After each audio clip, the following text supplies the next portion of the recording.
Es cierto, siempre he sido nervioso, muy nervioso, terriblemente nervioso. Pero ¿por qué afirman ustedes que estoy loco? La enfermedad había agudizado mis sentidos en vez de destruirlos, y mi oído era el más agudo de todos. Oía lo que puede oírse en la tierra y en el cielo. Muchas cosas oí en el infierno.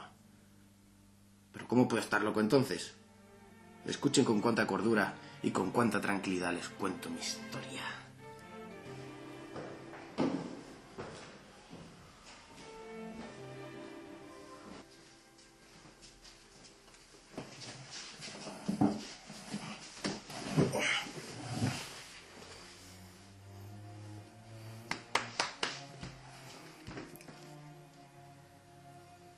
Me es imposible decir cómo aquella idea me entró en la cabeza.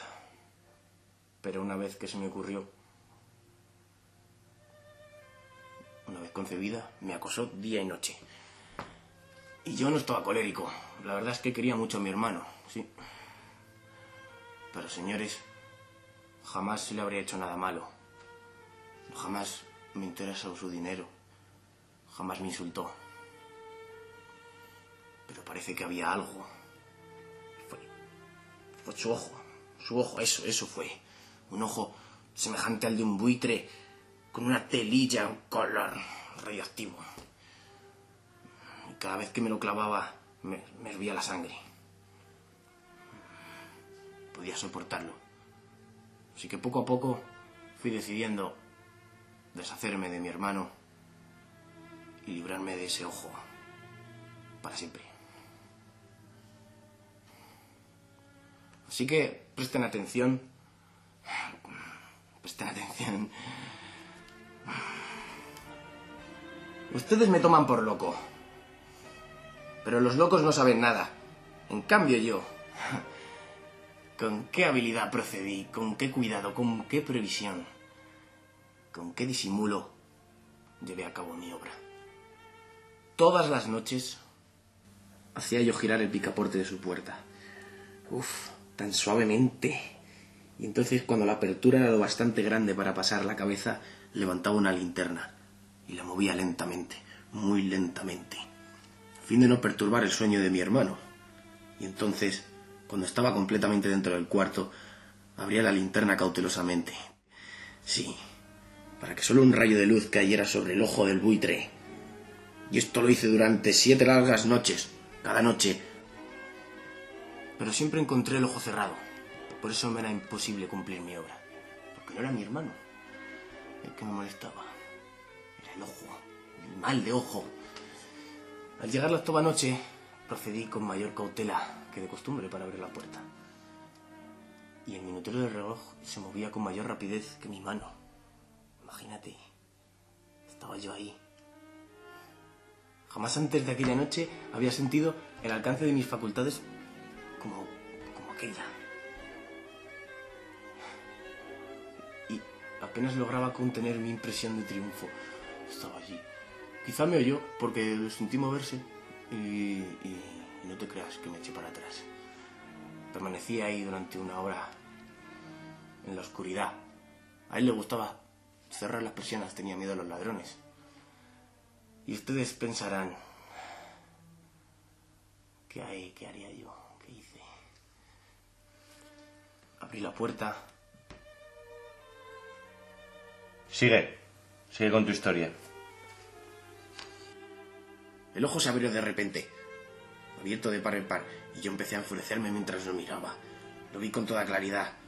Movido por un instinto, había orientado el haz de luz exactamente hasta el punto maldito.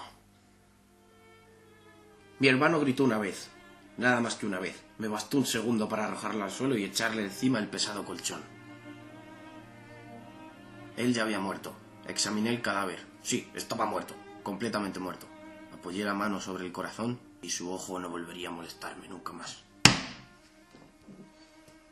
Si ustedes continúan tomándome por loco, dejarán de hacerlo cuando les describa las astutas precauciones que tomé para esconder el cadáver. La noche avanzaba. Mientras yo cumplía mi trabajo con rapidez, pero en silencio, ante todo descuarticé el cadáver. Le corté la cabeza, luego los brazos y por último las piernas. Levanté 3 planchas del piso y ahí en el salón escondí el cadáver. en el hueco del suelo. Volví a colocar los tablones con tranquilidad y quedó todo de manera que ningún ojo hubiera podido advertir la menor diferencia. No había nada que lavar, ni una mancha, ningún rastro. Cuando hube terminado mi tarea, eran las 4 de la madrugada. En ese momento golpearon la puerta de la calle. Acudí a abrir con toda tranquilidad. ¿Qué podía temer ahora? Hallé 2 caballeros que se presentaron muy civilmente como oficiales de policía. Durante la noche, al parecer, un vecino había escuchado un alarido, por lo cual se sospechaba la posibilidad de algún altercado. ¿Qué tenía que temer? Les expliqué que yo había lanzado aquel grito durante una pesadilla. Finalmente acabé conduciéndolos al salón, donde yacía el cadáver debajo del suelo. Os sentíais bastante satisfechos, como oficiales tontos. Mis modales os habían convencido. Me hallaba perfectamente cómodo. Hablasteis de muchas cosas comunes, mientras yo os contestaba con animación. Mas al cabo de un rato empecé a notar ese zumbido. Empecé a ponerme pálido. Pero seguía resonando y cada vez era más potente y no podía librarme de ello. Así que os hablé en voz alta. Levanté la voz. Y no había manera. Vosotros parecía que no lo oíais. Hasta que al fin me di cuenta que aquel sonido se producía dentro de mis oídos. Sin duda, debí ponerme muy pálido. Vosotros lo visteis. Pero seguí hablando. Levantando mucho la voz. Pero el sonido aumentaba, más. No había ningún tipo de cosa, sonido, nada que pudiera taparlo. Crecía. ¿Y qué podía hacer yo? Rasqué con la silla sobre el suelo, donde estaba el muerto debajo. Y entre tanto, los hombres seguían charlando plácidamente y sonriendo. ¿Era posible que no lo oyeran? ¡Santo Dios! ¡No! Claro que lo oían, sabían y estaban burlándose de mi horror.